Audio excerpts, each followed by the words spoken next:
ഒന്ന് അതിന് കുറച്ചെടുക്കുക, പറ്റിയത് ഇതിന്ന് കുറച്ചെടുക്കുക, മറ്റേന്ന് കുറച്ചെടുക്കുക, എന്നിട്ട് ഒരു ലളിതമായ ഇസ്ലാം. ഇതല്ല അവരുടെ ഇസ്ലാം. അതിന് അണുവളവ് വിട്ടുവീഴ്ചയില്ലാതെ ഇസ്ലാമിൻ്റെ കാര്യത്തിൽ ഒരു സെക്കൻഡ് പോലും മാറ്റം വരുത്താൻ പണ്ഡിതന്മാർ അനുവദിച്ചിട്ടില്ല. ഈ കാര്യം നാം മനസ്സിലാക്കണം. ദീനിയായ കാര്യത്തിൽ വിട്ടുവീഴ്ച നമുക്ക് വേറെ. അപ്പോൾ സമസ്ത അതിൻ്റെ എന്തിന് രൂപീകരിച്ചു സമസ്ത? അത് ആ റൂട്ടിന് തന്നെ മുന്നോട്ട് പോയിക്കൊണ്ടിരിക്കും. അതിൽ സൗകര്യപൂർവ്വം കൂടേണ്ടവർക്ക് കൂടാം, അത് പറ്റൂല എന്ന് തോന്നുന്നവർക്ക് മാറി നിൽക്കാം. ഒരാൾക്കും വേണ്ടി സമസ്തനെ ഇങ്ങോട്ട് വളക്കാൻ പറ്റൂല, അങ്ങോട്ട് ഒടിക്കാനും പറ്റൂല. അത് നേരെ വഴിക്ക് പോകും. അപ്പോൾ ഇത് മാത്രമാണ് പറയാനുള്ളത്. ആ നിലക്ക് തന്നെ നമ്മൾ സമസ്തയുടെ പിന്നിൽ അണിനിരക്കണം. ഹക്കായ ഒരു വിഷയത്തിലേക്കല്ലാതെ സമസ്ത നിങ്ങളെ വിളിക്കുകയില്ല, നിങ്ങളോട് പറയുകയുമില്ല. അത് അങ്ങനെ വിളിയാളമുണ്ടാകുമ്പോൾ ആ വിളിയാളം കേട്ടുകൊണ്ട് അതനുസരിച്ച് നാം പ്രവർത്തിക്കണം. അതിലേ ഖൈറുള്ളൂ. വേറെ നീക്കുപോക്കുകളൊന്നും അവിടെ ഉണ്ടാവുകയില്ല. ഒരാൾക്ക് വേണ്ടി എന്തെങ്കിലും അടിമപ്പെടാൻ അതിന് സമസ്ത തയ്യാറാവുകയില്ല, ഉറപ്പാണ്. ഇപ്പം നമ്മളിങ്ങനെ കേൾക്കുന്നുണ്ടല്ലോ പല ജാതി മാറ്റങ്ങളും. സൗകര്യത്തിനനുസരിച്ച് എളുപ്പം ലളിതമായ ഇസ്ലാമാണ്. അതിൻ്റെ ആവശ്യമില്ല എന്ന് പരിശുദ്ധ ഖുർആൻ തന്നെ നമ്മോട് ഉണർത്തിയിട്ടുണ്ട്, താക്കീത് ചെയ്തിട്ടുണ്ട്. ഇനി അതിനൊരു മാറ്റത്തിൻ്റെ ആവശ്യമില്ല. ആ പരിശുദ്ധ ഇസ്ലാം അത് ബഹുമാനപ്പെട്ട നബി കരീം സല്ലല്ലാഹു അലൈഹി വസല്ലമ സഹാബത്തിനെ ഏൽപ്പിച്ചു. എങ്ങനെയാണ് ഏൽപ്പിച്ചത്? ബഹുമാനപ്പെട്ട നബി 23 വർഷം നബി സല്ലല്ലാഹു അലൈഹി വസല്ലമക്ക് ഇറക്കി കൊടുത്ത പരിശുദ്ധ ഖുർആന്റെ ഒരു പ്രതി എടുത്തു കൊടുക്കാനില്ല. നബി സല്ലല്ലാഹു അലൈഹി വസല്ലമയുടെ ജീവിത ചരിത്രം എഴുതി റെക്കോർഡാക്കി അത് ഒരു കോപ്പി ഉണ്ടാക്കി അത് വിതരണം ചെയ്യുക, ഇതനുസരിച്ച് നിങ്ങൾ പ്രവർത്തിച്ചോളി എന്ന് പറയാൻ നബീൻ്റെ കയ്യിൽ കൊടുക്കാനില്ല. ഇനി എങ്ങനെ അത് വന്നു? എവിടെ നിന്ന് നമുക്കിതൊക്കെ കിട്ടി? ബഹുമാനപ്പെട്ട നബി കരീം സല്ലല്ലാഹു അലൈഹി വസല്ലമയുടെ കാലശേഷം സിദ്ദീഖ് റളിയല്ലാഹു അൻഹുവിൻ്റെ ഭരണകാലത്ത് ഉമർ റളിയല്ലാഹു അൻഹുവിൻ്റെ അഭിപ്രായം അനുസരിച്ച് പരിശുദ്ധ ഖുർആൻ ക്രോഡീകരണം തുടങ്ങുന്നു. ബഹുമാനപ്പെട്ട ഉസ്മാൻ റളിയല്ലാഹുവിൻ്റെ കാലത്ത് അത് അവസാനിക്കുന്നു. ഖുർആൻ മനഃപ്പാഠമാക്കിയ ആളുകളെ മുഴുവനും വരുത്തി പല ഭാഗങ്ങളിലും എഴുതി വെച്ച ഖുർആൻ്റെ ശകലങ്ങൾ അത് ഓടിൻ കഷ്ണങ്ങളിൽ, കടലാസ് തുണി ശീല കഷ്ണങ്ങളിൽ, ഓട്ടിൻ കഷ്ണങ്ങളിൽ ഒക്കെ എഴുതി വെച്ച ഖുർആനിൻ്റെ ഭാഗങ്ങൾ അതൊക്കെ ഹാജരാക്കപ്പെട്ടു. പരിശുദ്ധ ഖുർആനാണെന്ന് ഉറപ്പുള്ളത് മാത്രം ഖുർആനായി എടുത്തു. ഒരു സൂറത്ത് ഇറങ്ങുമ്പോൾ ഒരു സൂറത്ത് ഇറങ്ങി ഇങ്ങനെ ഇരിക്കുകയാണ്. ആ സമയത്ത് ഒരായത്ത് ഇറങ്ങുന്നു. ആ ആയത്ത് ഇന്ന സൂറത്തിൽ ഇന്ന വിഷയം പറഞ്ഞ അവിടെ കൊണ്ടുപോയി വെക്കണം ഈ ആയത്ത് എന്ന് നബി സല്ലല്ലാഹു അലൈഹി വസല്ലം സഹാബത്തിന് പറഞ്ഞു കൊടുക്കുന്നു. അവിടെ തന്നെ വെക്കുന്നു. അപ്പൊ ചുരുക്കി പറയാ, ഞാൻ നീട്ടുന്നില്ല. പരിശുദ്ധ ഖുർആൻ അത് ഖുർആനായി നമ്മളെ കയ്യിൽ ഉള്ള ഈ പരിശുദ്ധ ഖുർആൻ ഇത് ഖുർആനാണെന്ന് നമുക്ക് പറയാൻ എന്ത് അവകാശമാണുള്ളത്? സഹാബത്തിനെ ആദ്യം വിശ്വസിക്കണം. സിദ്ദീഖ് റളിയല്ലാഹു അൻഹു പറയുന്നത് സത്യമാണ്. ദീനിന്റെ വിഷയത്തിൽ സിദ്ദീഖ് പറയുന്നത് സത്യമാണ്. ഉമർ റളിയല്ലാഹു അൻഹു പറയുന്നത് സത്യമാണ്. ഉസ്മാൻ റളിയല്ലാഹു അൻഹു പറഞ്ഞത് സത്യമാണ്. അലി റളിയല്ലാഹു അൻഹു പറഞ്ഞത് സത്യമാണ്. അതുപോലെയുള്ള സഹാബാക്കൾ പറയുന്നത് ദീനിയായ കാര്യത്തിൽ സത്യമാണ് എന്ന് വിശ്വസിച്ചിട്ടല്ലാതെ ഈ കാണുന്ന 2 ചട്ടക്കുള്ളിലുള്ള മുസ്ഹഫ് ഇത് പരിശുദ്ധ ഖുർആനാണ്, അള്ളാഹുവിൻ്റെ കലാമാണെന്ന് പറയാൻ നമുക്ക് സാധ്യമല്ല. കാരണം ബഹുമാനപ്പെട്ട നബി സല്ലല്ലാഹു അലൈഹി വസല്ലം നമ്മുടെ കയ്യിൽ ഖുർആന്റെ കോപ്പി തന്നിട്ടില്ല. അത് സഹാബത്തിനെയാണ് ഏൽപ്പിച്ചിരിക്കുന്നത്. നബി സല്ലല്ലാഹു അലൈഹി വസല്ലം ഇവിടെ നിന്ന് പിരിഞ്ഞു പോകുന്ന സമയത്ത് സഹാബത്തിൻ്റെ കയ്യിലാണ് എല്ലാം ഉള്ളത്. ആ സഹാബത്തിനെ പൂർണ്ണമായും അനുകരിക്കുക, അവരെ പിന്തുടരുകയല്ലാതെ പരിശുദ്ധ ഇസ്ലാമിനെ അവലംബമാക്കാൻ വേറെ വഴിയില്ല. പിന്നീട് അവർ പരിശുദ്ധ ഖുർആൻ ക്രോഡീകരിച്ചു. സഹാബത്തിൻ്റെ ചരിത്രങ്ങൾ, നബി സല്ലല്ലാഹു അലൈഹി വസല്ലമയുടെ ചരിത്രങ്ങൾ നബി സല്ലല്ലാഹു അലൈഹി വസല്ലമ ഒന്ന് നോക്കിയാൽ അങ്ങോട്ട് നോക്കി, എന്തിനു നോക്കി അതുവരെ എഴുതി വെച്ചു. ഇങ്ങോട്ട് തിരിഞ്ഞു, എന്തിനാണ് തിരിഞ്ഞത് അത് എഴുതി വെച്ചു. മൂത്രമൊഴിക്കുമ്പോൾ എങ്ങോട്ട് തിരിഞ്ഞു നിന്നിട്ടാണ് മൂത്രമൊഴിച്ചത്, അങ്ങനെ തുടങ്ങി വെച്ച് മലമൂത്ര വിസർജനം ചെയ്യുന്നത് വരെ മുഴുവനും രേഖപ്പെടുത്തിയ നബി സല്ലല്ലാഹു അലൈഹി വസല്ലമയുടെ ജീവിത ചരിത്രം അത് മുഴുവനും സഹാബത്ത് താബിഈകൾ അങ്ങനെ എഴുതി രേഖപ്പെടുത്തി നമ്മുടെ കയ്യിൽ എത്തിച്ചു തന്നു. ഇതാണ് നമ്മുടെ കയ്യിലുള്ള പരിശുദ്ധ ഖുർആൻ.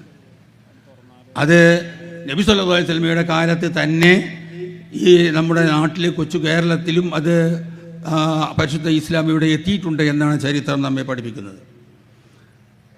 പല ആളുകൾ മുഖേന പല സാദാത്തുക്കൾ മുഖേന, സയ്യിദന്മാർ മുഖേന, പണ്ഡിതന്മാർ മുഖേന യമനിൽ നിന്നും മറ്റുമൊക്കെയായി പരിശുദ്ധ ദീൻ കേരളത്തിൽ ആ കാലത്ത് തന്നെ ഇവിടെ വന്നിട്ടുണ്ട്.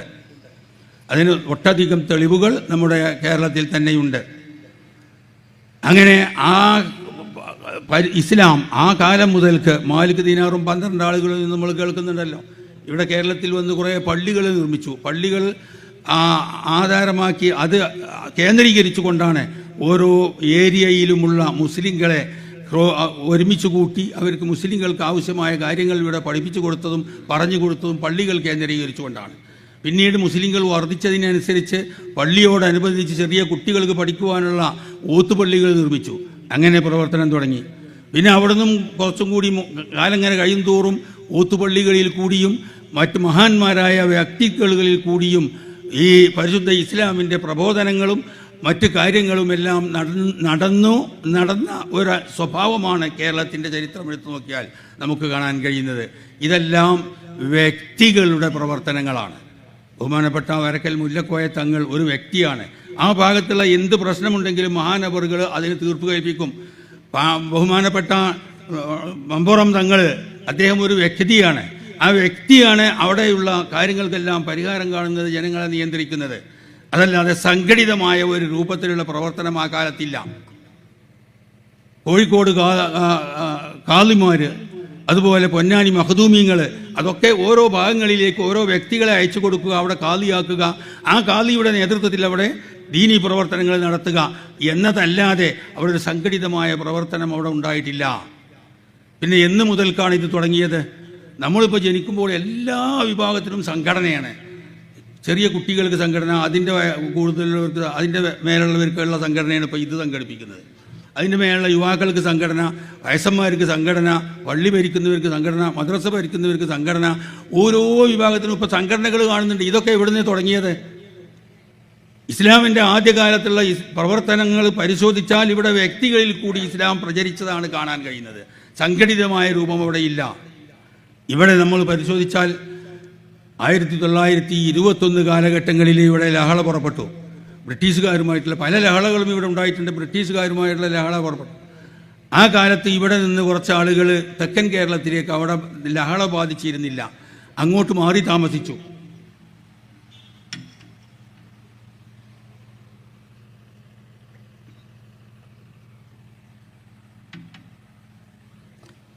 അവർക്ക് അവിടെ പണിയൊന്നുമില്ല. അവർ ഈജിപ്ത് തുടങ്ങിയുള്ള അറബ് രാജ്യങ്ങളുമായി ബന്ധപ്പെട്ടു. ആ അറബ് രാജ്യങ്ങളിൽ അന്ന് പ്രചരിച്ചിരുന്ന വഹാബി സിദ്ധാന്തം, വഹാബി ആശയം 1111 ഹിജ്റ വർഷം 1111 ജനിച്ച് 1206 മരണപ്പെട്ട മുഹമ്മദ് ബിൻ അബ്ദുൽ വഹാബ് സ്ഥാപിച്ച പ്രസ്ഥാനമാണ് വഹാബിസം. ആ വഹാബിസം അവിടെ പ്രചരിച്ചു കൊണ്ടിരിക്കുന്ന കാലത്താണ് ഇവിടെ നിന്ന് തെക്കൻ കേരളത്തിലേക്ക് നമ്മളെ നാട്ടിൽ നിന്ന് കുറച്ച് ആളുകൾ മാറി താമസിച്ചത്. അവർ അവിടെ നിന്ന് ഈജിപ്തും അതുപോലുള്ള മറ്റ് പുതിയ ചിന്താഗതിക്കാരായ അറബി രാജ്യങ്ങളുമായി ബന്ധപ്പെടുകയും അവിടെ നിന്ന് വീക്കിരികളും മാസികകളും മറ്റ് ഗ്രന്ഥങ്ങളുമെല്ലാം വരുത്തി അത് മനസ്സിലാക്കി അത് പ്രചരിപ്പിച്ച് തെക്കൻ കേരളത്തിൽ അത് പ്രചരിപ്പിച്ചു. അങ്ങനെ ഇവിടെ ലഹള അവസാനിച്ചു. ബ്രിട്ടീഷുകാരുമായുള്ള ലഹള അവസാനിച്ചു. അങ്ങനെ അവർ ഇവിടെ തിരിച്ചു വന്നു, സ്വന്തം നാട്ടിലേക്ക് തിരിച്ചു വന്നപ്പോൾ അവർ പോയ മാതിരിയല്ല. പോയപ്പോൾ തലി കെട്ടിയവർ ഇപ്പോൾ തല ക്രോപ്പ് ചെയ്തുകൊണ്ടാണ്. ഇപ്പോൾ അവരുടെ സ്വഭാവം മാറിയിരിക്കുന്നു, അവരുടെ വേഷം മാറിയിരിക്കുന്നു. അവരിവിടെ പല പുതിയ ആശയങ്ങളും വിതരണം ചെയ്യാൻ തുടങ്ങി. നമ്മുടെ പാവപ്പെട്ട സുന്നത്ത് ജമാഅത്തിൻ്റെ പാവപ്പെട്ട ജനങ്ങളിൽ ഇപ്പോൾ തറാവീഹിനെ പറ്റി പറയാം. അവിടെ തറാവീഹ് നമ്മൾ 20 റക്അത്ത് നിസ്കരിക്കുന്നത് 8 മതി എന്നാക്കി. അങ്ങനെ ഓരോ ഖബറുകളിലുള്ള പ്രാർത്ഥന അതങ്ങനെ തുടങ്ങി. മരിച്ച സ്ഥലത്തുള്ള ഓത്ത്, സുന്നത്ത് ജമാഅത്തിൽ നമ്മൾ ആചരിച്ചു പോരുന്ന ഓരോ വിഷയങ്ങൾക്ക് അവരെ ജനങ്ങളിൽ വിപരീത ചിന്താഗതി ഉണ്ടാക്കാൻ തുടങ്ങിയപ്പോൾ ഇവിടെയുള്ള പഴയ സൂഫി വര്യന്മാരായ മഹാപണ്ഡിതന്മാർ അവർ ഇതിനെ സംബന്ധിച്ച് ആലോചിക്കാൻ തുടങ്ങി. 1925 കാലഘട്ടം ഒരു കൊല്ലം അവരിതിനെ സംബന്ധിച്ച് മുഷാവറ നടത്തിയിരിക്കുന്നു. എങ്ങനെ നമ്മൾ ഇതിനെ നേരിടണം, പൊതുജനങ്ങളെ എങ്ങനെ ഉണർത്തണം, ഒറ്റക്കുള്ള പ്രവർത്തനം കൊണ്ട് ഇത് സാധ്യമല്ല. അവർ സംഘടന രൂപീകരിച്ച് സംഘടിതമായിട്ടാണ് അവർ ചെയ്യുന്നത്. അവരിവിടെ സംഘടന രൂപീകരിച്ചിട്ടുണ്ട്. കേരള ജംഇയ്യത്തുൽ ഉലമ അവർ രൂപീകരിച്ച സംഘടനയാണ്. ആ സംഘടനയുടെ കീഴിലാണ് അവർ ഇവിടെ പ്രവർത്തിച്ചു കൊണ്ടിരിക്കുന്നത്. ആ സംഘടനയ്ക്ക് അന്ന് പേരില്ലെങ്കിലും സംഘടിതമായ പ്രവർത്തനമാണ് അവർ നടത്തിക്കൊണ്ടിരിക്കുന്നത്. ഇത് മനസ്സിലാക്കിയ നമ്മുടെ മഹാപണ്ഡിതന്മാരായ സൂഫിവര്യന്മാരായ ആളുകൾ ബഹുമാനപ്പെട്ട വരക്കൽ മുല്ലക്കോയ തങ്ങളുടെ അധ്യക്ഷതയിൽ ചേർന്നുകൊണ്ട് ഈ പുത്തൻ ആശയത്തെ പ്രതിരോധിക്കാൻ വേണ്ടി സുന്നത്ത് ജമാഅത്തിൻ്റെ നല്ലതായ ജനങ്ങളെ, പാവപ്പെട്ട ജനങ്ങളെ അതിൽ നിന്ന് സംരക്ഷിക്കാൻ വേണ്ടി ഒരു സംഘടന രൂപീകരിച്ചു 26-ലെ. അതാണ് സമസ്ത കേരള ജംഇയ്യത്തുൽ ഉലമ. അപ്പോൾ ഇത് എന്തിനു വേണ്ടി സംഘടിച്ചു എന്ന് ചോദിച്ചാൽ ആ ആവശ്യം തന്നെയാണ് ഇപ്പോൾ നമ്മൾ ഈ ചെയ്തുകൊണ്ടിരിക്കുന്നത്. സമസ്ത എന്തിനു വേണ്ടി സംഘടിപ്പിച്ചു? പുതിയ ചിന്താഗതികൾ വന്ന് ജനങ്ങളുടെ വിശ്വാസം നഷ്ടപ്പെടുത്തുന്ന, വികലമാക്കുന്ന ചിന്താഗതിക്കാർ ഇവിടെ വന്നപ്പോൾ അതിനെ തടഞ്ഞു നിർത്തി ശരിയായ സുന്നത്ത് ജമാഅത്തിൻ്റെ വിശ്വാസം പൊതുജനങ്ങളിൽ മനസ്സിലാക്കി കൊടുക്കുക എന്ന ആശയം നിലനിർത്താൻ വേണ്ടി, അതിനു വേണ്ടിയാണ് സമസ്ത രൂപീകരിച്ചതെങ്കിൽ അതേ പ്രവൃത്തി തന്നെയാണ് ഈ ആദർശ സമ്മേളനം കൊണ്ട് ഉദ്ദേശിക്കുന്നത്. അതിന്നും തുടരുന്നു. അന്ന് മുതൽ ഇന്ന് വരെ തുടരുന്നു. പല രൂപത്തിലും പല ശൈലിയിലും അത് തുടരുന്നു. അതിൽ ഖണ്ഡന പ്രസംഗങ്ങൾ നടക്കുന്നുണ്ട്, വാദപ്രതിവാദങ്ങൾ നടക്കുന്നുണ്ട്, പുസ്തകങ്ങളിൽ കൂടി ലേഖനങ്ങൾ എഴുതിയിട്ട് പത്രമാസികകളിൽ കൂടി പ്രചരണം ചെയ്യുന്നുണ്ട്, മറ്റു മാധ്യമങ്ങളിൽ കൂടി പ്രചരണം ചെയ്യുന്നുണ്ട്. ഇങ്ങനെയൊക്കെ ഏതെല്ലാം വിധത്തിൽ അത് പൊതുജനങ്ങളെ, ഈ വിഷയം പൊതുജനങ്ങളെ മനസ്സിലാക്കി കൊടുക്കാൻ പറ്റുന്നുണ്ടോ അത് കാലത്തിനനുസരിച്ച് പറ്റിയ മാർഗങ്ങൾ സ്വീകരിച്ചുകൊണ്ട് സമസ്ത കേരള ഇന്നും അത് തുടരുന്നുണ്ട്. രൂപീകരിച്ചപ്പോൾ ഇതായിരുന്നു സമസ്തയുടെ ലക്ഷ്യം. പിന്നീട് 34-ലാണ് നമ്മൾ സമസ്ത കേരള ജംഇയ്യത്തുൽ ഉലമ രജിസ്റ്റർ ചെയ്യുന്നത്. 34-ൽ. പിന്നീട് അതിനുശേഷം കാര്യമായ സംഘടനാ പ്രവർത്തനങ്ങളൊന്നും ആ കാലത്തില്ല. എന്തെങ്കിലും നാട്ടിൽ പ്രശ്നങ്ങളുണ്ടായാൽ അതിന് ഫത്വ കൊടുക്കും. പിന്നെ കുറേ കൊല്ലങ്ങൾ ഇങ്ങനെ കൂടുമ്പോൾ ഓരോ സ്ഥലത്ത് വെച്ച് വലിയ സമ്മേളനങ്ങൾ നടത്തും. അതിൽ പല പ്രമേയങ്ങളും പാസ്സാക്കും. അതനുസരിച്ച് അത് മുസ്ലിങ്ങളെ തെര്യപ്പെടുത്തും. അങ്ങനെ എല്ലാവരും സമസ്തൻ്റെ കീഴിൽ ഒറ്റക്കെട്ടായി അണിനിരക്കുന്ന ഒരു സ്വഭാവമാണ് ഇവിടെ നടന്നു പോന്നിരുന്നത്. പിന്നീട് ഈ വഹാബീസം സമസ്ത അതിൻ്റെ നേരെ തിരിഞ്ഞതോടുകൂടി അതിൻ്റെ വളർച്ച നിന്നു. ഇന്നും അന്ന് തുടങ്ങിയതാണല്ലോ അവർ പ്രവർത്തനം. ഇന്നും അതിൻ്റെ എണ്ണം എത്രയാണെന്ന് ഇപ്പോൾ നമുക്ക് അറിയാം. സുന്നത്ത് ജമാഅത്തിനെ അപേക്ഷിച്ച് വഹാബി സംഘടനയുടെ വളർച്ച എവിടെ എത്തിയിരിക്കുന്നു എന്നറിയാം. ജമാഅത്ത് ഇസ്ലാമി മൗദൂദീസം അത് പിന്നെ ഈ 47-ലെങ്ങാണ്ടാണ് വന്നത്. അതിന് കാര്യമായിട്ടൊന്നും ചെയ്യാൻ കഴിഞ്ഞിട്ടില്ല. അവിടെ ചെയ്യാൻ കഴിയാതായപ്പോൾ അവിടെ മാറ്റി അവർ വേറെ രംഗത്ത് കൂടിയാണ് ഇപ്പോൾ പ്രവർത്തിക്കുന്നത്. ബിസിനസ് രംഗം അല്ലെങ്കിൽ രാഷ്ട്രീയ രംഗം അങ്ങനെയൊക്കെയാണ് അവർ പോകുന്നത്. മതരംഗത്ത് നിന്ന് അവർ വിട്ടക്കണം. അബുലൈല മൗദൂദി സ്ഥാപിച്ചതാണ് മൗദൂദീസം. ആ മൗദൂദീസത്തിൻ്റെ പുതിയ പേരാണ് ജമാഅത്തെ ഇസ്ലാമി. അതുപോലെ മുഹമ്മദ് ബിൻ അബ്ദുൽ വഹാബ്. ഈ മുഹമ്മദ് ബിൻ അബ്ദുൽ വഹാബ് യഥാർത്ഥത്തിൽ ആരായിരുന്നു? മുഹമ്മദ് ബിൻ അബ്ദുൽ വഹാബും സഊദ് എന്ന് പറയുന്ന മനുഷ്യനും അവർ രണ്ടാളും കൂടി പങ്കുചേർന്നുകൊണ്ട് ഒറ്റപ്പെട്ട് കിടന്നിരുന്ന അറബ് രാജ്യങ്ങളെ, രാജാക്കന്മാർ ഭരിച്ചിരുന്ന അറബ് രാജ്യങ്ങളെ വെട്ടിപ്പിടിച്ച് ബദുക്കളെ കൂട്ടത്തിൽപ്പെട്ട ആളാണ് ഈ സഊദ് എന്ന് പറയുന്ന ആൾ. അയാൾ ഭരണകാര്യങ്ങളും മുഹമ്മദ് ബിൻ അബ്ദുൽ വഹാബ് മതകാര്യങ്ങളും നേതൃത്വം നൽകുക, അത് രണ്ടിനും നേതൃത്വം നൽകുക എന്ന കരാറനുസരിച്ച് രണ്ടുപേരും ചേർന്നുകൊണ്ട് ഓരോ രാജ്യങ്ങൾ വെട്ടിപ്പിടിച്ച് അങ്ങനെ രാജ്യമുണ്ടാക്കി. മക്ക പിടിച്ചു, മദീന പിടിച്ചു, തായിഫ് പിടിച്ചു, അങ്ങനെ ജിദ്ദ പിടിച്ചു, അങ്ങനെ തുടങ്ങിയിട്ട് റിയാദ് പിടിച്ചു. അങ്ങനെ സൗദിയിൽപ്പെട്ട ഓരോ രാജ്യങ്ങളൊക്കെ വെട്ടിപ്പിടിച്ച് എല്ലാം കൂടിയും കൂട്ടി സൗദിൻ്റെ പേരിൽ ഒരു വലിയ രാഷ്ട്രമാക്കി മാറ്റി. അതാണ് സൗദി അറേബ്യ എന്ന് പറയുന്നത്. അവിടെ നിന്നിട്ടാണ് അവിടെ മതകാര്യങ്ങൾ നിയന്ത്രിക്കുന്നത് ഇപ്പോഴും മുഹമ്മദ് ബിൻ അബ്ദുൽ വഹാബിൻ്റെ അനുയായികളാണ്. പക്ഷേ അവരുദ്ദേശിച്ചതുപോലെ മുഴുവൻ കാര്യങ്ങളും നടപ്പിൽ വരുത്താൻ ഇതുവരെ അവർക്ക് കഴിഞ്ഞിട്ടില്ല. മക്കത്തും മദീനത്തും ഹറമിൽ നിസ്കരിക്കുന്നത് 20 റക്അത്ത് തന്നെയാണ്. ലോക പണ്ഡിതന്മാർ അതിനെ എതിർക്കും. പിന്നെ അവർക്ക് തടുക്കാൻ കഴിയാത്ത വിധത്തിൽ അത് വലിയ സങ്കീർണമാകും. അതുകൊണ്ട് ചില കാര്യങ്ങളൊക്കെ അവർ വിട്ടുവീഴ്ച ചെയ്ത് സുന്നത്ത് ജമാഅത്തിൻ്റെ ആശയം തന്നെയാണ് പല സ്ഥലങ്ങളിലും നടക്കുന്നത്. അപ്പോൾ അതിരിക്കട്ടെ, ഇതാണ് മുഹമ്മദ് ബിൻ അബ്ദുൽ വഹാബ്. അദ്ദേഹം കൊണ്ടുവന്ന പ്രസ്ഥാനമാണ് വഹാബിസം എന്ന് പറയുന്നത്.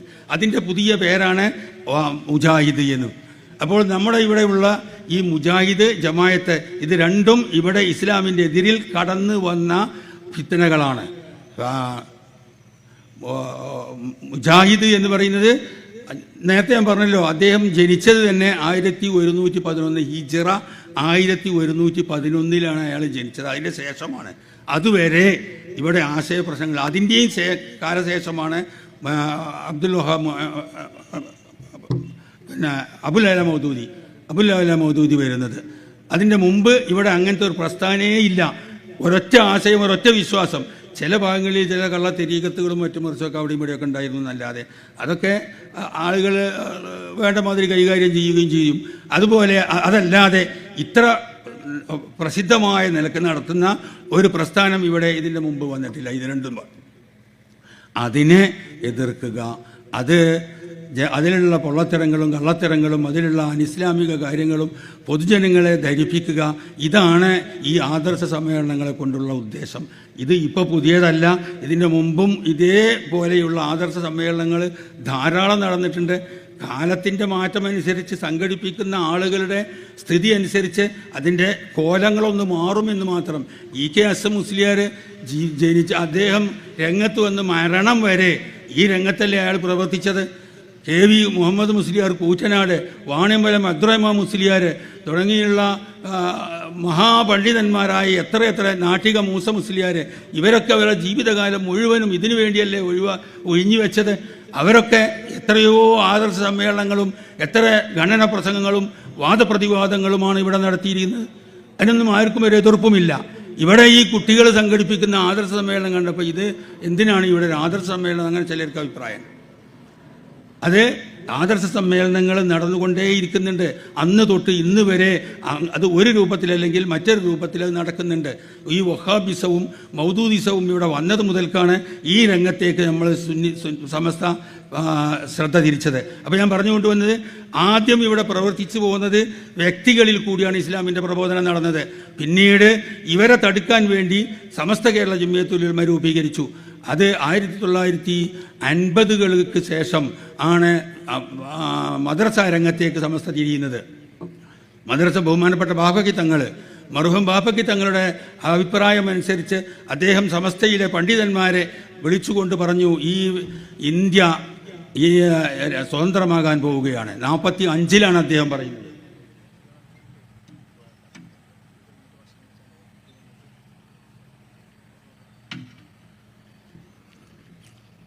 ഇന്ത്യ സ്വതന്ത്രമാകാൻ പോവുകയാണ്. അങ്ങനെ സ്വതന്ത്രമായാൽ നമ്മൾ അതുവരെ സ്കൂളുകളിൽ, ഗവൺമെൻറ് നടത്തുന്ന സ്കൂളുകളിൽ രാവിലെ മദ്രസ പഠനത്തിന് ഉപയോഗിച്ചിരുന്നു. ഓത്തുപള്ളി ചില ഭാഗങ്ങളിലൊക്കെ മൊല്ലാക്കന്മാർ കെട്ടിണ്ടാക്കിയ ഓത്തുപള്ളി, മറ്റു ചില ഭാഗങ്ങളിലൊക്കെ ഈ സ്കൂളുകൾ മദ്രസയായിട്ട് ഉപയോഗിച്ചിരുന്നു. ബാപ്പക്കി തങ്ങൾ പറഞ്ഞു, ഇന്ത്യ സ്വതന്ത്രമാകാൻ പോവുകയാണ്, ബ്രിട്ടീഷുകാരുടെ അടുത്തിൽ നിന്ന് ഇപ്പോൾ മാറും. സ്വതന്ത്രമായി കഴിഞ്ഞാൽ എല്ലാ വിഭാഗത്തിനും ഒരേ അവകാശമായിരിക്കും. മുസ്ലിങ്ങൾ, ക്രിസ്ത്യാനികൾ, ഹിന്ദുക്കൾ എല്ലാവർക്കും ഒരേ മാതിരിയായിരിക്കും. അപ്പോൾ നമ്മൾ നമ്മുടെ മതം പഠിപ്പിക്കാൻ വേണ്ടി സ്കൂൾ ആവശ്യപ്പെട്ടാൽ ക്രിസ്ത്യാനികൾ അവരെ മതം പഠിപ്പിക്കാനും ആവശ്യപ്പെടും, ഹിന്ദുക്കൾ അവരെ മതം പഠിപ്പിക്കാനും. അപ്പോൾ അത് പ്രശ്നമാകും. അതുകൊണ്ട് നമ്മൾ മതം പഠിപ്പിക്കാൻ വേണ്ടി വേറെ മാർഗം ആലോചിക്കണമെന്ന് പറഞ്ഞുകൊണ്ട് സമസ്തയിലെ പണ്ഡിതന്മാരെ മദ്രസ രംഗത്തേക്ക് തിരിക്കുകയും ബഹുമാനപ്പെട്ട സമസ്ത കേരള ജംഇയ്യത്തുൽ ഉലമയുടെ പണ്ഡിതന്മാർ ഈ 1950-കളിലായി ഈ മദ്രസ പ്രസ്ഥാനത്തേക്ക് തുടക്കം കുറിക്കുകയും ചെയ്യുന്നു. അങ്ങനെ മദ്രസകൾ വളരാൻ തുടങ്ങി. അപ്പോൾ സമസ്തൻ്റെ പ്രവർത്തനം ആ ഫത്വ കൊടുക്കലും പ്രമേയം പാസാക്കലും യോഗം നടത്തലും അങ്ങനെയുള്ള കാര്യങ്ങളിൽ മാത്രം ഒതുങ്ങാതെ അത് വ്യാപകമായി വന്നുകൊണ്ടിരുന്നു. കുട്ടികൾക്ക് മതം പഠിപ്പിക്കുന്ന മദ്രസ രംഗത്ത് ഇന്ന് 11,000-ഓളം മദ്രസകളാണ് സമസ്തയുടെ കീഴിൽ പ്രവർത്തിച്ചു കൊണ്ടിരിക്കുന്നത്. അപ്പോൾ ആ രംഗത്തായി. പിന്നെ അവിടുന്ന് അങ്ങോട്ട് കുട്ടികൾക്ക് സംഘടന, യുവാക്കൾക്ക് സംഘടന, മാനേജ്മെൻറ്റിന് സംഘടന, അങ്ങനെ തുടങ്ങിയിട്ട് ഓരോ രംഗത്തും പ്രവർത്തിക്കുന്നവർക്കെല്ലാം സംഘടനകൾ രൂപീകരിച്ചു. വളരെ വിപുലമായ നിലക്ക് വലിയ ഒരു ശൃംഖല തന്നെ സമസ്തയുടെ കീഴിൽ ഇപ്പോൾ പ്രവർത്തിച്ചു കൊണ്ടിരിക്കുന്നുണ്ട്. ഇത് സമസ്തയുടെ ഈ പ്രവർത്തനം അന്ന് നമ്മുടെ പണ്ഡിതന്മാർ, നിഷ്കളങ്കരായ പണ്ഡിതന്മാർ, അവർ അത് ചെയ്തില്ലായിരുന്നു എങ്കിൽ ഇന്ന് ഈ തലയിൽ കെട്ടിക്കൊണ്ട് ഇവിടെ ഈ കൂടാനും നമുക്ക് കഴിയില്ല. നമ്മളിപ്പോൾ ഇവിടെ ഇങ്ങനെ കൂടിയിട്ട് അഭിമാനിക്കുന്നുണ്ടല്ലോ. ഇതിനൊക്കെ സാധിച്ചത് ബഹുമാനപ്പെട്ട പണ്ഡിതന്മാർ അന്ന് സമസ്ത രൂപീകരിച്ച് ഈ ഉമ്മത്തിനെ ഈ രൂപത്തിൽ ആക്കി തീർത്തത് കൊണ്ടാണ് നമ്മളെല്ലാവരും ഇങ്ങനെ വളർന്നത്. ഇപ്പോൾ നമ്മളിങ്ങനെ അഭിമാനിക്കുകയാണ്, ലോകത്ത് ഏറ്റവും വലിയ ഇസ്ലാമിക പ്രവർത്തനം നടത്തുന്ന ആ രാജ്യമാണ് കേരളം എന്ന് പറഞ്ഞ് നമുക്ക് നാം അഭിമാനിക്കുന്നു. അതിന് കാരണക്കാർ ബഹുമാനപ്പെട്ട സമസ്ത കേരളയുടെ നിഷ്കളങ്കരായ പണ്ഡിതരാണ്. അവർ സമസ്ത രൂപീകരിച്ചത് എന്തെങ്കിലും കാര്യലാഭത്തിന് വേണ്ടിയല്ല, പണമുണ്ടാക്കാൻ വേണ്ടിയല്ല, സ്ഥാനമാനങ്ങൾക്ക് വേണ്ടിയല്ല. അവർ അള്ളാഹുവിൻ്റെ ദീനിനെ സംരക്ഷിക്കുക എന്ന ലക്ഷ്യം മാത്രം മുന്നിൽ കണ്ടുകൊണ്ടാണ് സമസ്ത കേരള ജമിയത്തുൽ ഉലമ രൂപീകരിച്ചത്. അത് രൂപീകരിച്ച കാലത്തുള്ള മഹാന്മാരിൽപ്പെട്ട ഒരു പണ്ഡിതനാണ് ബഹുമാനപ്പെട്ട കണ്ണിയത്ത് അഹമ്മദ് മുസ്ലിയാർ. നമുക്ക് പ്രായമായവർക്കൊക്കെ എല്ലാം അറിയാം. കണ്ണിയത്ത് അഹമ്മദ് മുസ്ലിയാർ മഹാനവറുകളെ പറ്റി നിങ്ങൾ കേട്ടിട്ടുണ്ടായിരിക്കാം. എന്താണ് അവരെ പറ്റി മനസ്സിലാക്കാൻ വേണ്ടി ഒറ്റ ഉദാഹരണം ഞാൻ നിങ്ങളെ കേൾപ്പിക്കാം. കണ്ണിയത്ത് അഹമ്മദ് മുസ്ലിയാർ അദ്ദേഹത്തിൻ്റെ അടുക്കൽ ഞാൻ പഠിച്ചിട്ടുണ്ട്. പട്ടിക്കാട് കോളേജിൽ അദ്ദേഹം ഉസ്താദായിരുന്ന കാലത്ത് ഞാൻ അവിടെ പഠിച്ചിട്ടുണ്ട്. മഹാനവറുകളെ അടുക്കൽ ഇവിടെ പെരിന്തൽമണ്ണ അടുത്ത് ഏലംകുളത്തിൻ്റെയും ചെറുകരയുടെയും ഇടയിൽ ഒരു മഹല്ല് പുതുതായി വന്നു. അവിടെ ജുമുഅ നിർത്തുന്നതിന് എതിർപ്പ് വന്നു. അപ്പോൾ അതിന് മസല ചോദിക്കാൻ വേണ്ടി ബഹുമാനപ്പെട്ട ശംസുൽ ഉലമയുടെ അടുക്കൽ പോയി. ഞങ്ങളൊരു 6-7 പേര് പോയി. ആ സമയത്ത് അവിടുന്ന് ഫത്വ ഈ വിഷയങ്ങളൊക്കെ പറഞ്ഞ് അതെല്ലാം കഴിഞ്ഞപ്പോൾ മഹാനവറുകളുടെ മകൻ പറഞ്ഞു, കണ്ണിയത്ത് ഉസ്താദിന് തീരെ സുഖമില്ല എന്ന്, വളരെ സീരിയസ് ആണ് എന്ന് ഇവിടെയൊക്കെ പറഞ്ഞു കേൾക്കുന്നുണ്ട് എന്ന്. അപ്പോൾ നമ്മളെ കൂട്ടത്തിൽ നിന്ന് വ്യതിചലിച്ച് പോയ മറ്റൊരു വിഭാഗം ഉണ്ട്, അവർ പ്രചരിപ്പിക്കുന്നതാണത്. അത് യഥാർത്ഥത്തിൽ അത് സംഭവമല്ല. ഞങ്ങൾ മടങ്ങിപ്പോരുമ്പോൾ നമ്മൾ അതിലെ പോവുക എന്ന് പറഞ്ഞുകൊണ്ട് ഫറൂഖിൽ നിന്ന് വാഴക്കാട്ടേക്ക് വണ്ടി വിട്ട് അങ്ങനെ വാഴക്കാട് ചെന്ന് അന്വേഷിച്ച് നോക്കിയപ്പോൾ കണ്ണിയത്ത് ഉസ്താദിന് പ്രത്യേകിച്ചൊന്നുമില്ല. മൂപ്പര പ്രായാധിക്യം കാരണമായിട്ടുള്ള ആ നിലക്ക് തന്നെ മൂപ്പര് കട്ടിലിൽ കിടക്കുകയാണ്. അവിടെ ചെന്ന് ഞങ്ങൾ 7 പേരുണ്ട്. 7 പേരിങ്ങനെ ഒരേമാതിരി വരിയായിട്ട് ഇങ്ങനെ നിൽക്കുകയാണ് മൂപ്പരെ കാണാൻ.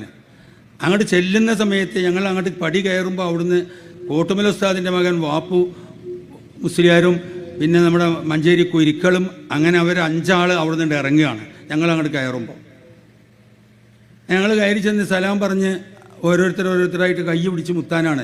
അങ്ങനെ ചെല്ലുമ്പോൾ മൂപ്പര് ചോദിക്കുന്നുണ്ട്, എന്തിനാ വന്നത്, എന്താ വേണ്ടത്, അങ്ങനെ ചോദിക്കുന്നുണ്ട്. അപ്പം എൻ്റെ മുന്നിലുള്ളത് വത്തത്ത് അംസാജിയാണ്. അദ്ദേഹത്തോട് ചോദിച്ചപ്പോൾ അദ്ദേഹം ഇങ്ങനെ വിറക്കാൻ തുടങ്ങി, എന്താ പറയേണ്ടതെന്ന് കിട്ടണില്ല. അപ്പോൾ മൂപ്പര് പോക്കറ്റിൽ നിന്ന് ഒരു സംഖ്യ എടുത്തിട്ട് കണ്ണിയത്ത് ഉസ്താദിന് ഹദിയ കൊടുക്കാൻ വേണ്ടി എടുത്തിട്ടുണ്ട്. വിറച്ച് പേടിച്ചിട്ടാണ് നിൽക്കുന്നത്. അങ്ങനെ എന്താ വന്നത്, ദുആ ചെയ്യാൻ കാണാനാണെന്ന് പറഞ്ഞളിയിരുന്നു. കാണാനാണെന്ന് പറഞ്ഞു. പൈസ എടുത്തിട്ട് കണ്ണിയത്ത് ഉസ്താദിൻ്റെ കയ്യിൽ കൊടുത്തു. ആ സമയത്ത് അദ്ദേഹം ചോദിച്ചു, എന്താണിത് എന്ന്. അപ്പോഴേക്ക് ഇയാൾ ഭയങ്കര പേടിയായി. പൈസയാണെന്ന് പറഞ്ഞളി, ഞാൻ പിന്നെന്ന് പറഞ്ഞു കൊടുത്തു പൈസയാണെന്ന്. അത് പറഞ്ഞപ്പോൾ എത്ര പൈസയാണെന്ന് ശരിക്കും ശ്രദ്ധിക്കണം. കണ്ണിയത്ത് ചോദിച്ചു, എത്ര പൈസയാണ്? അത് 20 ഉറുപ്പ്യാണ്. അത് 20 ഉറുപ്പ്യാണ്. അതെന്തിനാ തന്നതെന്ന് ചോദിച്ചു. അപ്പോഴേക്ക് ഇയാൾ പേടിച്ച് വിറച്ച് കരയാൻ തുടങ്ങി. ദുആ ചെയ്യണം എന്ന് പറഞ്ഞളി എന്ന് പറഞ്ഞു. അങ്ങനെ ദുആ ചെയ്യണം. അത് പറഞ്ഞപ്പം മലയാളത്തിൽ തന്നെ കുറേ ദുആ ചെയ്തു. വത്തത്ത് അംസാജിക്ക് വേണ്ടി, അയാളെ കുടുംബത്തിന് വേണ്ടി, അയാളെ നാടിന് വേണ്ടി, അയാളെ മക്കൾക്ക് വേണ്ടി, സ്വത്തിന് വേണ്ടി, കച്ചവടത്തിന് വേണ്ടിയൊക്കെ ദുആ ചെയ്തു. കുറേ ചെയ്തിട്ട് ചോദിച്ചു, മതിയോ? മനസ്സിലാക്കണം. എന്നിട്ട് കണ്ണിയത്ത് അംസാജിനോട് ചോദിച്ചു, മതിയോ? 20 ഉറുപ്പ്യൊക്കെ ആയോന്നാ ചോദ്യത്തിൻ്റെ അടുത്ത്. ഹലാലാകണമെങ്കിൽ അത് വേണം. 20 ഉറുപ്പ്യ കൊടുത്തിട്ട് അതിന് മാത്രം ആയോ അപ്പം ദുആ ചെയ്തത്? അത് മതിയോ, കുറവുണ്ടോ? ഇതാണ് ബഹുമാനപ്പെട്ട കണ്ണിയത്ത് ഉസ്താദ്. മഹാനവറുകൾ സമസ്ത രൂപീകരിക്കുമ്പോൾ അതിലുള്ള ഒരു അംഗമാണ്. പലതും നിങ്ങൾ പല ചരിത്രങ്ങളും നിങ്ങൾ കേട്ടിട്ടുണ്ടായിരിക്കാം മഹാനവറുകളെ കുറിച്ച്. ഇതെൻ്റെ അനുഭവമാണ്. എന്നിട്ട് പിന്നെ പറയുന്നത് എന്താണ്, കുഞ്ഞിമോനെ നേരത്തെ വന്ന 5 ആളും ഇപ്പോൾ വന്ന 7 ആളും 7ഉം 5ഉം 12 ആൾക്ക് ചായ കൊടുത്തോ ഇല്ലേ? ഇതിങ്ങനെ ചോദിച്ചു. ഏത് സമയത്താണ് ഈ 12 കണക്ക് പറയുന്നത്? 7ഉം 5ഉം 12 എന്ന് കണക്ക് കൂട്ടുന്നത് കണ്ണിയത്തിന് അത്തും പുത്തുമാണ് എന്ന് പ്രചരണം നടത്തിക്കൊണ്ടിരിക്കുന്ന സമയത്ത്. ആ സമയത്താണ് കണ്ണിയത്ത് പറയുന്നത്, നേരത്തെ വന്ന 5 ആളും ഇപ്പോൾ വന്ന 7 ആളും 7ഉം 5ഉം 12 ആൾക്ക് ചായ കൊടുത്തോ ഇല്ലേ? ഇതാണ് മഹാന്മാരായ നമ്മുടെ പണ്ഡിതന്മാരുടെ അവസ്ഥ. അങ്ങനെയുള്ള പണ്ഡിതന്മാർ ഹലാലാണെന്ന് ബോധ്യമുള്ളത് മാത്രമേ അവരെടുക്കുന്നുള്ളൂ. അങ്ങനെയുള്ള ആളുകളാണ് സമസ്ത രൂപീകരിച്ചത്. ആ സമസ്തയുടെ കീഴിലാണ് നമ്മൾ നിലകൊള്ളുന്നത്. അപ്പോൾ അത് ഇവിടെ നിലനിൽക്കുക തന്നെ ചെയ്യും. സമസ്ത ഇവിടെ നിലനിൽക്കണം. അത് നിലനിൽക്കുക തന്നെ ചെയ്യും. സമസ്ത വേറെ ഏതെങ്കിലും ആളുകൾ സൗകര്യത്തിന് വേണ്ടി ദീനിയായ കാര്യങ്ങൾ അപ്പവാണിപ്പം നേർച്ച ചെന്നാൽ അപ്പം ചോദിച്ചാൽ അവിടെ കുറച്ച് അപ്പം വാങ്ങിയാണ്ട് അവിടെ നേർച്ച കൊടുക്കുമല്ലോ. അപ്പം ചോദിച്ചാൽ ഒരു നുള്ള തീ നിൽക്കും, ഒരു നുള്ള തീ നിൽക്കും, ഒരു നുള്ള തീ ഇങ്ങനെ നുള്ളി ഒരു പൊതി ഉണ്ടാക്കിയിട്ട് അത് തരും. ഇതല്ല ഇസ്ലാം. ഒന്ന് അതിന്ന് കുറച്ചെടുക്കുക, പറ്റിയത് അതിന്ന് കുറച്ചെടുക്കുക, മറ്റീന്ന് കുറച്ചെടുക്കുക, എന്നിട്ട് ഒരു ലളിതമായ ഇസ്ലാം. ഇതല്ല അവരുടെ ഇസ്ലാം. അതിന് അണുവളവ് വിട്ടുവീഴ്ചയില്ലാതെ ഇസ്ലാമിൻ്റെ കാര്യത്തിൽ ഒരു സെക്കൻഡ് പോലും മാറ്റം വരുത്താൻ പണ്ഡിതന്മാർ അനുവദിച്ചിട്ടില്ല. ഈ കാര്യം നാം മനസ്സിലാക്കണം. ദീനിയായ കാര്യത്തിൽ വിട്ടുവീഴ്ച നമുക്ക് വേറെ. അപ്പോൾ സമസ്ത അതിൻ്റെ എന്തിന് രൂപീകരിച്ചു സമസ്ത? അത് ആ റൂട്ടിന് തന്നെ മുന്നോട്ട് പോയിക്കൊണ്ടിരിക്കും. അതിൽ സൗകര്യപൂർവ്വം കൂടേണ്ടവർക്ക് കൂടാ, അത് പറ്റൂല എന്ന് തോന്നുന്നവർക്ക് മാറി നിൽക്കാം. ഒരാൾക്കും വേണ്ടി സമസ്തനെ ഇങ്ങോട്ട് വളക്കാൻ പറ്റൂല, അങ്ങോട്ട് ഒടിക്കാനും പറ്റൂല. അത് നേരെ വഴിക്ക് പോകും. അപ്പോൾ ഇത് മാത്രമാണ് പറയാനുള്ളത്. ആ നിലക്ക് തന്നെ നമ്മൾ സമസ്തയുടെ പിന്നിൽ അണിനിരക്കണം. ഹക്കായ ഒരു വിഷയത്തിലേക്കല്ലാതെ സമസ്ത നിങ്ങളെ വിളിക്കുകയില്ല, നിങ്ങളോട് പറയുകയുമില്ല. അത് അങ്ങനെ വിളിയാളമുണ്ടാകുമ്പോൾ ആ വിളിയാളം കേട്ടുകൊണ്ട് അതനുസരിച്ച് നാം പ്രവർത്തിക്കണം. അതേ ഹൈറുള്ളൂ. വേറെ നീക്കുപോക്കുകളൊന്നും അവിടെ ഉണ്ടാവുകയില്ല. ഒരാൾക്ക് വേണ്ടി എന്തെങ്കിലും അടിമപ്പെടാൻ അതിന് സമസ്ത തയ്യാറാവുകയില്ല, ഉറപ്പാണ്. അതോടുകൂടെ മറ്റൊരു കാര്യം ഉണർത്താനുള്ളത്, ഇന്നിപ്പോൾ ഈ പരിപാടി സംഘടിപ്പിക്കുന്നത് അത് നമ്മുടെ കുട്ടികൾ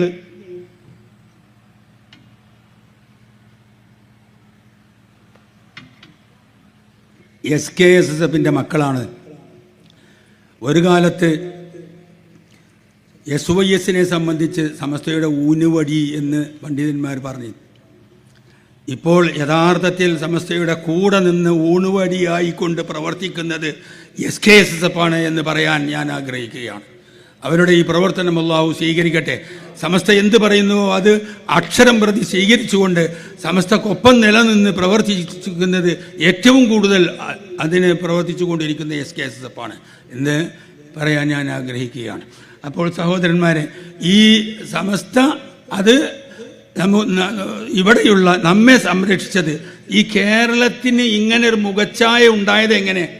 ഇവിടെ തൊട്ടടുത്തുള്ള തമിഴ്നാടിനോ അല്ലെങ്കിൽ കർണാടകക്കോ ഇല്ലാത്ത ഒരു മുഖച്ഛായ, ഒരു പ്രത്യേക ശൈലി അതെങ്ങനെ കേരളത്തിന് വന്നത്? സമസ്ത കേരള ജമിയത്തുൽ ഉലമയുടെ പ്രവർത്തനം കൊണ്ടല്ലേ? ഇന്ന് സമസ്ത ഈ കേരളം കൊണ്ട് മതിയാകണില്ല. സമസ്ത വ്യാപകമായ രൂപത്തിൽ കേരളത്തിൻ്റെ പുറത്ത് ഇതര സ്റ്റേറ്റുകളിലും മറ്റ് രാഷ്ട്രങ്ങളിലും ഒക്കെ വ്യാപകമായ പ്രവർത്തനം നടത്തിക്കൊണ്ടിരിക്കുകയാണ്. അതിൻ്റെ ഭാഗമായി 100ാം വാർഷികം, ഇപ്പോൾ 100ാം വാർഷികം ആഘോഷിക്കാൻ പോവുകയാണ്. ഒരു വർഷവും കൂടിയേ ഉള്ളൂ. 2026ലാണ് 100 വർഷം പൂർത്തിയാകുന്നത്. ഇനിയൊരു വർഷമാണുള്ളത്. ഇത് 25ആയി. ഇനി 26ലേക്കുള്ള കുറച്ച് മാസങ്ങൾ. അത് കഴിഞ്ഞാൽ സമസ്തയുടെ 100 വർഷം പൂർത്തിയായി. അപ്പോൾ ഈ 100 വർഷം പൂർത്തിയാകുന്നതിനോടനുസരിച്ച് പല പദ്ധതികളും സമസ്ത ആവിഷ്കരിച്ചു കൊണ്ടിരിക്കുന്നുണ്ട്. അതിൻ്റെ ഒരു ഭാഗമായിട്ടാണ് ഇവിടെ SNEC എന്ന ഈ പ്രസ്ഥാനം വന്നത്. അത് യഥാർത്ഥത്തിൽ ഈ 100ാം വാർഷികത്തോടനുബന്ധിച്ച് പുറത്തു വരേണ്ടതാണ്. അതിൻ്റെ ഇടയിൽ അവിടെ CIC പ്രശ്നം മറ്റും വന്നു. അങ്ങനെ സമസ്തക്ക് ഇടപെടേണ്ടി വന്നു. അങ്ങനെ ഇടപെട്ടപ്പോൾ അതിൽ നിന്ന് കുറേ കുട്ടികൾ പുറത്തു വന്നു. ആ പുറത്തു വന്ന കുട്ടികൾക്ക് പഠനം തുടരണം. അതിനു വേണ്ടിയാണ് SNEC ഇപ്പോൾ തന്നെ തുടങ്ങിയത്. നേരത്തെ അത് തീരുമാനിച്ചത് 100ാം വാർഷികത്തോടുകൂടെ ആ SNEC തുടങ്ങണമെന്നായിരുന്നു. നേരത്തെ തുടങ്ങാൻ കാരണമായത് ഈ പ്രശ്നം ഇവിടെ ഉണ്ടായതുകൊണ്ടാണ്. അങ്ങനെ നമ്മൾ ആ കുട്ടികളെ ഏറ്റെടുത്തു. ആ പെൺകുട്ടികൾക്ക് അടുത്ത ഒരു മാസത്തോളമായി ചേളാരിയിൽ വെച്ച് സനത് കൊടുത്ത സംഭവം നിങ്ങൾ അറിഞ്ഞിരിക്കാം. ഏതായിരുന്നാലും അത് വളരെ ഭംഗിയായി SNEC അതിലുള്ള പല വകുപ്പുകളുണ്ട്. ശരീഅത്ത് കോളേജുണ്ട്, മറ്റേ വകുപ്പുണ്ട്, കുട്ടികൾക്ക് പെൺകുട്ടികൾക്കുണ്ട്, പല വകുപ്പുകളുണ്ട്. അത് നന്നായി പ്രവർത്തിച്ചു കൊണ്ടിരിക്കുന്നുണ്ട്. അത് ഇവിടെ മാത്രം അവസാനിക്കണില്ല. മറ്റ് സ്റ്റേറ്റുകളിൽ കൂടി വ്യാപകമായ രൂപത്തിൽ സമസ്ത മതരംഗത്ത് പ്രവർത്തിക്കാൻ തീരുമാനിച്ചതിൻ്റെ ഒരു ഭാഗമാണ് SNEC എന്ന് നാം മനസ്സിലാക്കണം. അതുപോലെ 100ാം വാർഷികത്തോടനുബന്ധിച്ച് 100 വിഷയത്തിൽ 100 പുസ്തകങ്ങൾ പ്രസിദ്ധീകരിക്കാൻ തീരുമാനിച്ചിട്ടുണ്ട്. അതുപോലെ ഒരു 1000ഓളം പേജ് വരുന്ന ഒരു സുവനീർ, സമസ്തനെ സംബന്ധിച്ച് മുഴുവൻ കാര്യങ്ങളും ഉൾക്കൊള്ളുന്ന സുവനീർ, അതൊക്കെ പുറത്തിറക്കാൻ തീരുമാനിച്ചിട്ടുണ്ട്. ഇനി അതിന് പുറമെ ഈ കഴിഞ്ഞ ഏതാനും ദിവസങ്ങൾക്ക് മുമ്പ് കുറച്ചാളുകളെ സമസ്ത നിയോഗിച്ചു സ്ഥലം പരിശോധിക്കാൻ. ഒരു സ്ഥലം എവിടെയോ കണ്ടെത്തിയിട്ടുണ്ട്, അതൊന്ന് പരിശോധിക്കാൻ പറ്റുമോ എന്ന്. സമസ്തക്ക് ഒരു 100ാം വാർഷികം നടത്താൻ പറ്റിയ ഒരു സ്ഥലം കേരളത്തിൽ തന്നെ കിട്ടണം എന്ന ആഗ്രഹമുണ്ട്. അത്രയും ആളുകളെ ഉൾക്കൊള്ളാൻ പറ്റുന്ന ഒരു സ്ഥലം കിട്ടണം. അതിന് മലപ്പുറം ജില്ലയിൽ കുറേ നോക്കിയിട്ട് എവിടെയും കാണുന്നില്ല, കോഴിക്കോട് ജില്ലയിലും കാണുന്നില്ല. കണ്ടുമുട്ടിയത് ഇപ്പോൾ ഏതാണ്ട് പറ്റുന്ന ഒരു സ്ഥലം കണ്ടുമുട്ടിയത് കാസർഗോഡാണ്. കാസർഗോഡ് അങ്ങനെ ഒരു സ്ഥലം കണ്ടുമുട്ടിയിട്ടുണ്ട്. അതിൻ്റെ ഉടമ അദ്ദേഹം സ്വന്തം നിലക്ക് പൈസയൊന്നുമില്ലാതെ സംഭാവനയായി ആ സ്ഥലം അദ്ദേഹം നൽകാമെന്ന് വാക്ക് തന്നിട്ടുണ്ട്. അതിലുള്ള മരങ്ങളും മറ്റുമൊക്കെ ഒഴിവാക്കി നല്ല വിശാലമായ ഏതാണ്ട് ഒരു 100 ഏക്കർ വരുന്ന സ്ഥലമാണ്. ആ സ്ഥലം ഞങ്ങൾ കുറച്ച് ആളുകൾ പോയി നോക്കി. കഴിഞ്ഞ 2 ആഴ്ച മുമ്പ് ആ സ്ഥലം നോക്കി അതിൻ്റെ റിപ്പോർട്ട് സമസ്തക്ക് മുഷാവറക്ക് നൽകും അടുത്ത മുഷാവറ യോഗത്തിൽ. എന്നിട്ട് മുഷാവറ യോഗം തീരുമാനിച്ചാൽ അവിടെയായിരിക്കും. അതല്ലെങ്കിൽ മുഷാവറ വേറെ അതിലേറെ നല്ല സ്ഥലം കാണുന്നുണ്ടെങ്കിൽ അവിടെയായിരിക്കും നടത്തുന്നത്. അങ്ങനെ 100ാം വാർഷികത്തിൻ്റെ പ്രവർത്തനം മുന്നോട്ട് നീങ്ങിക്കൊണ്ടിരിക്കുകയാണ്. അതിനോടനുബന്ധിച്ച് തന്നെയാണ് ഈ കുട്ടികൾ ഈ പരിപാടി നടത്തുന്നത്. ഇത് 100ാം വാർഷികത്തിൻ്റെ ഒരു ഭാഗം തന്നെയാണ് ആ ആദർശ സമ്മേളനം എന്ന് പറയുന്നത്. അപ്പോൾ ഞാൻ നീട്ടി പറയുന്നില്ല, ഒരുപാട് പ്രാസംഗികന്മാർ നമ്മൾ പിന്നിലുണ്ട്. സർവശക്തനായ റബ്ബുൽ ഇസ്സത്ത് സമസ്തയെ അത് എന്നും അത് അർഹിക്കുന്ന വിധത്തിൽ എന്തിന് രൂപീകരിച്ചു ആ നിലക്ക് തന്നെ അതിൻ്റെ ഉദ്ദേശം ഖിയാമത്ത് നാൾ വരെ നിലനിൽക്കുന്ന രൂപത്തിൽ അത് പ്രവർത്തിക്കാൻ അള്ളാഹു തൗഫീഖ് ചെയ്യട്ടെ. അതിൻ്റെ പണ്ഡിതന്മാരെയൊക്കെ അതിന് പ്രവർത്തിച്ച പണ്ഡിതന്മാർ, കഴിഞ്ഞു പോയ മഹാന്മാർ, അവരുടെ എല്ലാം പകരലോക ദർജ അള്ളാഹു ഉയർത്തിക്കൊടുക്കട്ടെ. ഈ പരിപാടിക്ക് സേവനം ചെയ്ത, ഇതിന് സഹകരിച്ച എല്ലാ ആളുകളുടെയും നല്ല ഉദ്ദേശങ്ങൾ അള്ളാഹു പൂർത്തിയാക്കി കൊടുക്കട്ടെ. അവരുടെ ഈ പ്രവർത്തനം അള്ളാഹു മഖ്ബൂലായ അമലായി അള്ളാഹു അംഗീകരിക്കട്ടെ. അതിന് അർഹമായ പ്രതിഫലം അള്ളാഹു നൽകട്ടെ എന്ന് പ്രാർത്ഥിച്ചുകൊണ്ട് ഇതിന് എല്ലാ അനുഗ്രഹങ്ങളും ആശംസിച്ചുകൊണ്ട് ഞാൻ ഈ ചെറിയ സംസാരം ഇവിടെ